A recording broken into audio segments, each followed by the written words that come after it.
अस्सलामुअलैकुम। आज की इस क्लास में हम पढ़ेंगे मुंशी प्रेमचंद का अफसानवी मजमुआ वारदात का एक अहम अफसाना जिसका नाम है मालकिन। ये हमारी वारदात सीरीज की छठी क्लास होने वाली है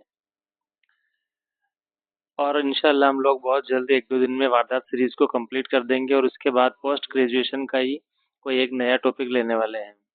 या अगर आपके मन में ऐसा कोई टॉपिक चल रहा है जो आपके हिसाब से बहुत ज़्यादा आपको मुश्किल लगता हो तो हम लोग पहले वो टॉपिक भी ले सकते हैं। हालांकि मेरा कहना ये है कि आप लोगों को सबसे ज़्यादा जो ध्यान है वो पेपर फर्स्ट पर लगाना चाहिए, क्योंकि पेपर फर्स्ट में अच्छे नंबर आने वालों का ही उर्दू की मेरिट में अच्छा नंबर रहता है, यानी कि मेरिट में ऊपर जगह मिल जाती है, अच्छी रैंक बनती है। उर्दू इतना कोई मुश्किल सब्जेक्ट नहीं है। अगर हम लोगों को मेरिट में अच्छी रैंक लेनी है तो हम लोगों को पेपर फर्स्ट पर बहुत ज़्यादा फोकस करना पड़ेगा। इसके अलावा जो पार्ट हम लोग पढ़ रहे हैं साहित्य का, उर्दू साहित्य का, वहाँ से भी ज़्यादा इम्पोर्टेंट उर्दू में अगर कोई पार्ट है तो वो है इसका राइटर और पोइट सेक्शन, यानी कि जो अदीब मुसन्निफ और जो शायरों वाला जो सेक्शन है वहाँ से ज़्यादा सवाल आने की संभावना रहती है। शुरू करते हैं हमारी आज की क्लास वारदात सीरीज की, जिसका नाम है मालकिन। जैसा कि हमारा मामूल रहा है, हम लोग पहले किरदारों को समझते हैं जिससे हमको किस्सा समझने में आसानी रहती है।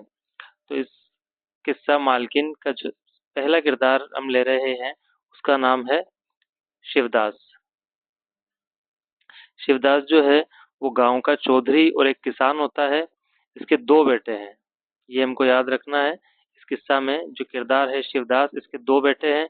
बड़ा बेटा है बिरजू, इसके बड़े बेटे का नाम क्या है? बिरजू। और जो छोटा बेटा है उसका नाम है मथुरा। मथुरा जो है, बिरजू जो है, लंबी बीमारी से बिरजू का इंतकाल हो जाता है। यहाँ तक हमने इसके किरदार, अहम किरदार शिवदास के बारे में जान लिया है कि शिवदास जो है गांव का चौधरी और एक बहुत बड़ा किसान है, इज्जतदार इंसान है, रुतबे वाला इंसान है। गांव में बड़े लोगों में इसका नाम लिया जाता है। दूसरा ये है कि इसके दो बेटे हैं जिसमें से एक का नाम है बिरजू और छोटे बेटे का नाम है मथुरा। लंबी बीमारी की वजह से ये जो बिरजू है इसका इंतकाल हो जाता है। अगला किरदार हम ले रहे हैं बिरजू, जो कि शिवदास का बेटा है। ये शिवदास का बड़ा बेटा है। बिरजू कौन है? शिवदास का बड़ा बेटा है और इस अफसाना के मुताबिक इसका लंबी बीमारी की वजह से इंतकाल हो जाता है। अगले किरदार की तरफ रुख करते हैं, जो कि हमारा तीसरा किरदार होने वाला है और इस किस्से का अहम और मरकजी किरदार है। इस किरदार का नाम है राम प्यारी। ये बिरजू की बीवी है। राम प्यारी किसकी बीवी है? बिरजू। बिरजू शिवदास का बड़ा बेटा है और राम प्यारी जो है बिरजू की बीवी है। और घर की, जाहिर सी बात है, बड़े बेटे की बीवी है तो घर की बड़ी बहू भी राम प्यारी ही है। बिरजू के इंतकाल के बाद शिवदास घर की सारी जिम्मेदारी राम प्यारी को सौंपकर खेती का काम संभाल लेता है, क्योंकि इसके बड़े बेटे का इंतकाल हो जाता है और बड़ी बहू भी गुमसुम सी रहने लगती है। तो वो चाहता है कि बड़ी बहू यानी कि राम प्यारी जो है वो घर की जिम्मेदारियां संभाले और इन जिम्मेदारियों में उसका मन लगा रहे, मन बहला रहे। और खुद जो, क्योंकि घर में बिरजू की जगह खाली हो गई थी कारोबार और खेती का काम संभालने के लिए, तो शिवदास खुद खेती का काम करने लग जाता है। इसी के साथ राम प्यारी को जब सारी जिम्मेदारियां सौंप दी जाती है तो उसको जो घर का भंडार भंडार घर होता है घर में, उसके अलावा जो भी घर का भंडार घर और तिजोरी की चाबियां शिवदास अपनी बड़ी बहू यानी कि राम प्यारी को सौंप देता है। इसलिए ये किरदार राम प्यारी को ही मालकिन के किरदार में पेश किया गया है। राम प्यारी को ही इस किस्सा में मालकिन के किरदार में पेश किया गया है। हालांकि ये अपनी जिम्मेदारियों को बखूबी निभाती है, न किसी पर रौब झाड़ती है, न किसी को तंग करती है, बल्कि अपनी जिम्मेदारियों का एहसास इस कदर होता है कि अपने आप को, अपनी तमाम चीज़ों, यहाँ तक कि जेवर और गहनों तक कुर्बान कर देती है घर की जिम्मेदारियों को निभाने के लिए। इस किस्सा में क्योंकि राम प्यारी एक बेवा है, तो एक बेवा औरत की जिंदगी के तमाम पहलुओं को बेहतरीन अंदाज में पेश किया गया है। इसके अलावा एक बेवा के जज्बात और अरमानों अरमानों को इस अंदाज में हमारे सामने पेश किया गया है कि देखते ही हमारी रूह कंपा जाती है कि बेवा को अपनी जिंदगी में किन हालात और मुश्किलात का सामना करना पड़ता है। आगे हम देखते हैं कि घर की जिम्मेदारियों में अपना सब कुछ कुर्बान करती है, यानी अपना सब कुछ कुर्बान करने के लिए तैयार रह जाती है। बेवा के जज्बात को बेहतरीन अंदाज में यहाँ पर मुसन्निफ के जरिए से पेश किया गया है। अगले किरदार की तरफ हम चल रहे हैं, जो कि जिसका नाम है मथुरा। मथुरा ये शिवदास का छोटा बेटा यानी दूसरा बेटा है। ये अपनी बीवी और बच्चों को लेकर शहर चला जाता है। जब ये शहर चला जाता है तो घर में केवल रामप्यारी अकेली बचती है। उसको अकेला छोड़कर ये अपने बीवी बच्चों को लेकर के शहर चला जाता है और इस बात का वादा करते हुए जाता है कि हम लोग आपकी खैर खबर लेते रहेंगे। लेकिन शहर जाने के बाद मथुरा अपनी भाभी को बिल्कुल भूल जाता है, उसकी कोई खैर खबर नहीं लेता। ये रामप्यारी को घर में अकेली छोड़ जाता है, यानी रामप्यारी इसके जाने के बाद घर में बिल्कुल अकेली हो जाती है। अगला किरदार हम ले रहे हैं, जिसका नाम है राम दुलारी। ये मथुरा की बीवी है। देखिए, रामप्यारी जो है वो बिरजू की बीवी है और राम दुलारी जो है वो मथुरा की बीवी है। रामप्यारी और राम दुलारी ये दोनों ही सगी बहनें हैं, यानी एक ही घर में बिरजू और मथुरा दोनों की शादी हुई थी। और घर की छोटी बहू भी है, यानी राम दुलारी जो है ये घर की छोटी बहू भी है। मथुरा की बीवी होने के साथ घर की छोटी यानी दूसरे नंबर की बहू भी है। राम प्यारी और मथुरा, माफ कीजिए यहाँ पर राम दुलारी है। राम दुलारी और मथुरा के दो बच्चे हैं।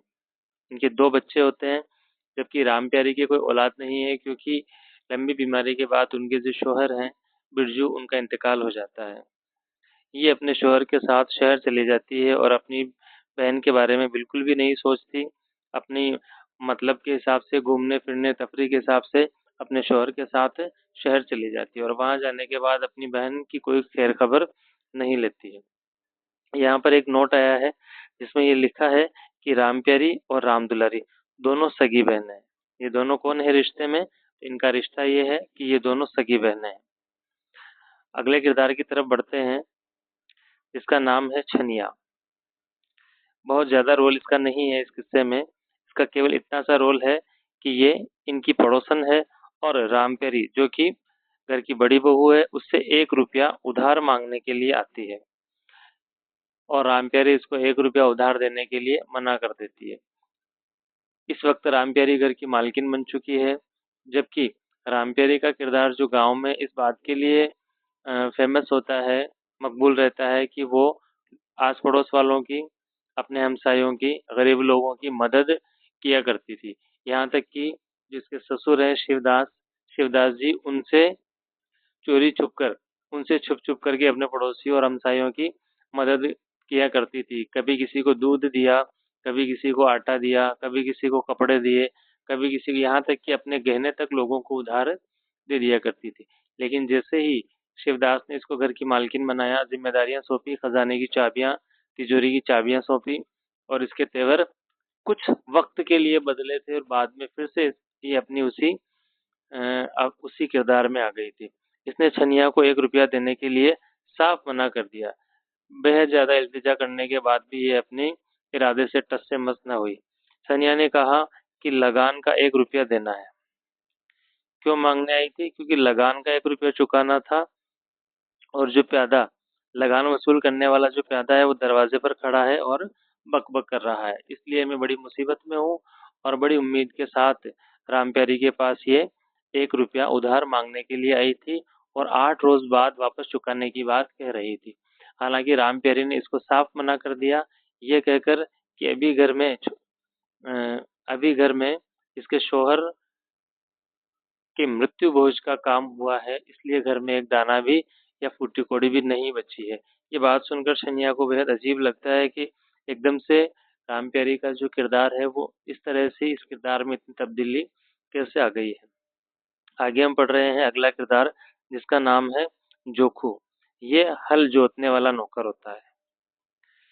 ये इस किस्से में अहम किरदार है। जोखू को हम हल्के में नहीं ले सकते हैं। जोखू जो है इस किस्सा का अहम किरदार होने वाला है। ये पहले बहुत कामचोर था, लेकिन जब राम प्यारी अकेली हुई तो इसे खेती की जिम्मेदारियों का एहसास हुआ।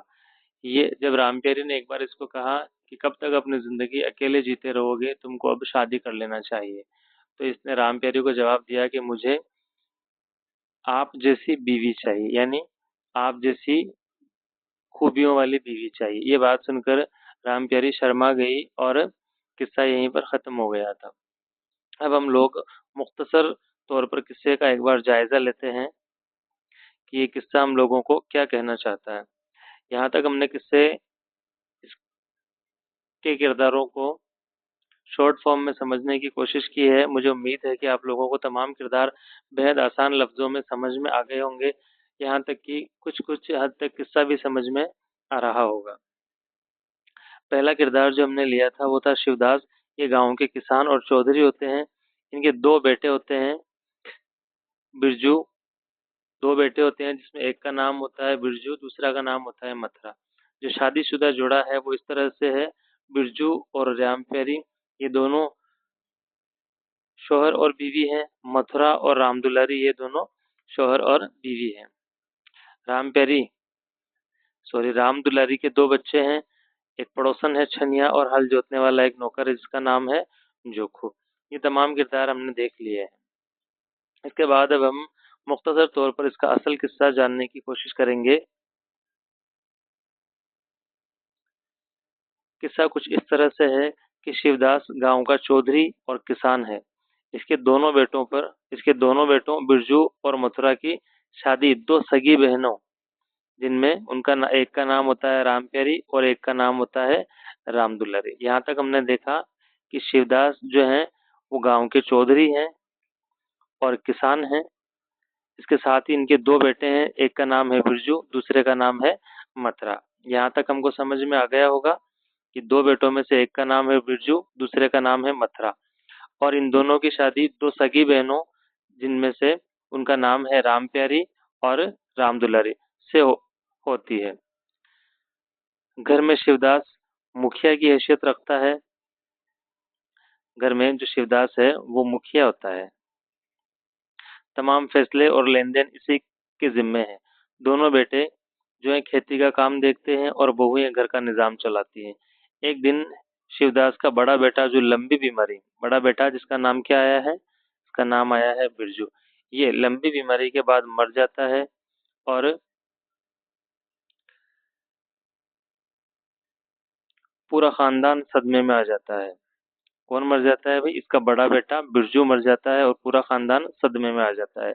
शिवदास घर की तिजोरियों की चाबी बिरजू की विधवा राम प्यारी, यानी बिरजू की बेवा राम प्यारी को सौंपकर खुद खेतों में काम करने अपने आप को खेतों में काम खेतों के काम में अपने आप को मसरूफ कर लेता है।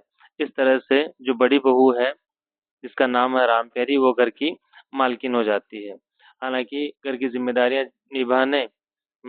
जिम्मेदारियों को अदा करने में वो अपने आप को इस तरह मसरूफ करती है, इस हद तक कुर्बान कर देती है, हर शख्स की ज़रूरतों को पूरा करती है, यहाँ तक कि खुद अपने आप को भूल कर भी दूसरों की ज़रूरतों को पूरा करने की कोशिश करती है।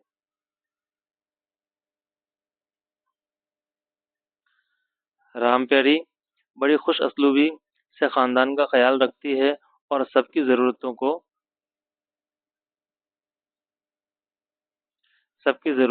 वक्त पर पूरा करती है। सबकी बातों को, यहाँ तक कि लोग बाग इसको, घर के जो अफराद होते हैं वो इसको दो बात भी सुनाते हैं तो भी हंस करके उनकी बातों को टाल देती है।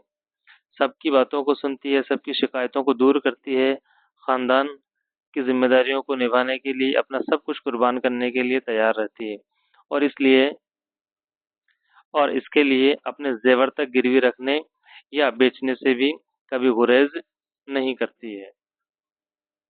आगे हम देखेंगे कि शिवदास ने इसे कई मर्तबा समझाया कि इसे अपने मुस्तकबिल के लिए भी सोचना चाहिए। ज़रा ख़याल करना चाहिए कि अपने तमाम गहनों और तमाम रुपयों को घर के दूसरे अफ़रादों पर लुटाने या खर्च करने के बजाय कुछ पैसा, कुछ ज़ेवर अपने पास जमा रखने चाहिए, क्योंकि वक़्त की तब्दीली का कभी किसी को पता नहीं चलता है। वक़्त आज कैसा है, कल कैसा हो सकता है।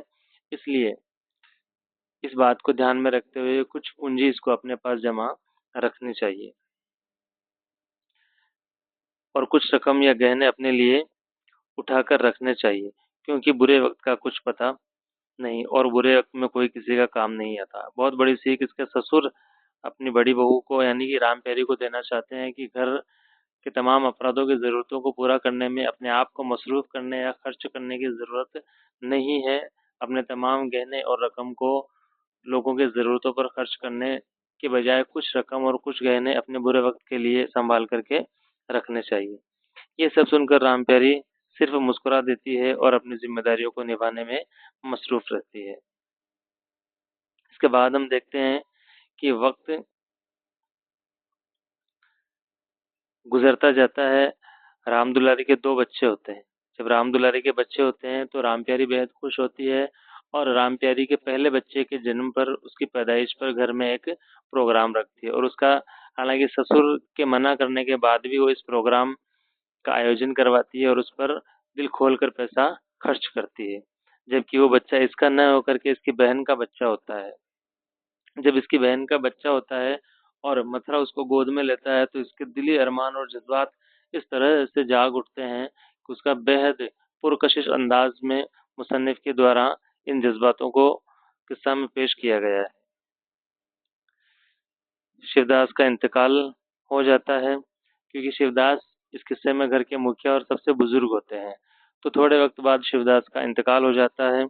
कुछ दिनों बाद गांव में कहत यानी एक बहुत बड़ा अकाल पड़ जाता है, जिसकी वजह से जो खेती हर मजदूर हैं, किसान हैं, उनको अपनी ज़िंदगी बसर करना मुश्किल हो जाता है। खेतों में जान तोड़ मेहनत करने के बाद भी कुछ हासिल नहीं होता।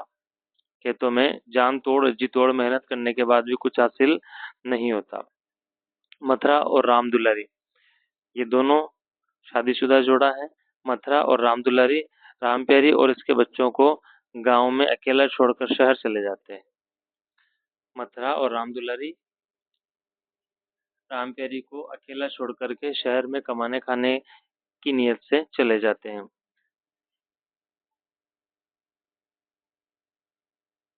राम प्यारी जो है अकेली पड़ जाती है और उसे बहुत, यहाँ राम दुलारी गलत लिखा हुआ है, यहाँ राम प्यारी होगा। राम प्यारी अकेली पड़ जाती है और उसे बहुत सदमा पहुंचता है।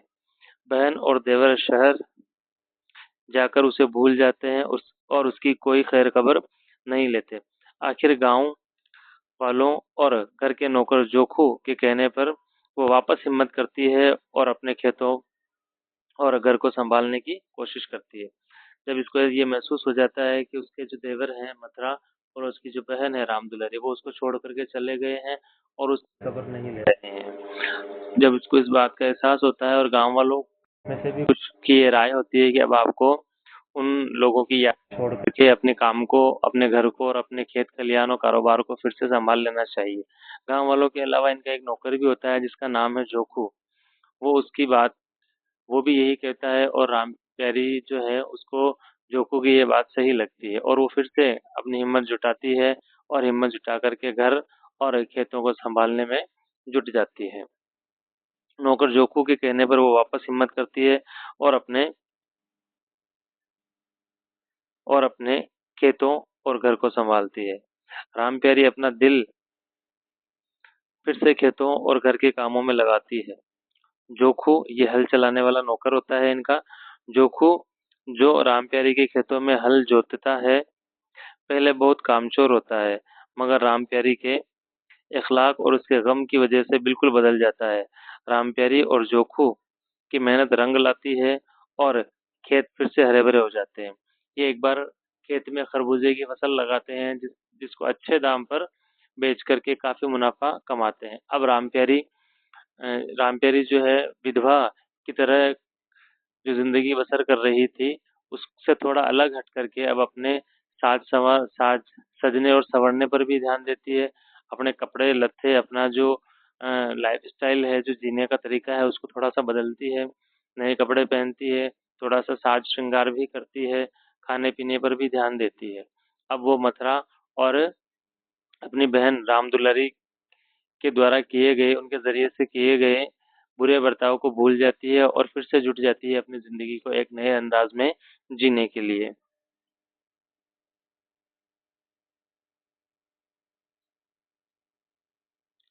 एक दिन रामप्यारी जोखू से कहती है कि शादी कर लें, कि उसे शादी कर लेनी चाहिए, तो जोखू कहता है अच्छी बीवी न मिलने का बहाना करके बात को टाल देता है। जब रामप्यारी उसको कहती है कि अब उसे शादी कर लेनी चाहिए, तो जोखू अच्छी बीवी न मिलने की बात करके या बहाना करके इस बात को टाल देता है। दरअसल उसे मालकिन यानी रामप्यारी जैसी बीवी चाहिए थी। वक्त गुजरने लगा, रामप्यारी जोखू का ख्याल रखती और जोखू भी रामप्यारी का ख्याल रखता है, यानी ये दोनों एक दूसरे के हमदर्द बने हुए थे, दोनों एक दूसरे का ख्याल रखते हैं। इससे आगे इस किस्सा में कुछ लिखा हुआ नहीं है, तो हम लोग ये बात आगे नहीं कर सकते हैं कि आगे चल करके ये एक दूसरे की जो दिल में हमदर्दी और ख्याल रखने की बात है, वो जाकर के किस रिश्ते का रूप लेती है। इसी के साथ आज का हमारा किस्सा, जिसका नाम था मालकिन, वो कंप्लीट होता है। मुझे उम्मीद है कि आपको ये किस्सा समझ में आया होगा,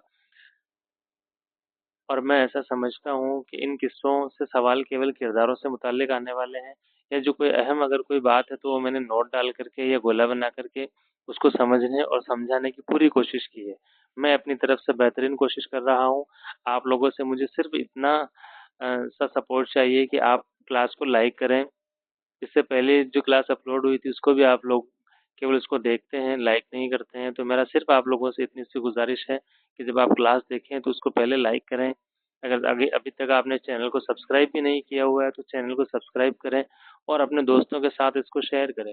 ज़्यादा से ज़्यादा व्यूज़ और लाइक आएंगे तो इससे मुझे मोटिवेशन मिलेगा और मैं क्लासेस को कंटिन्यू रखने के लिए मोटिवेट रहूँगा। चलिए मिलते हैं अगली क्लास के साथ। तब तक के लिए अस्सलाम वालेकुम। शुक्रिया।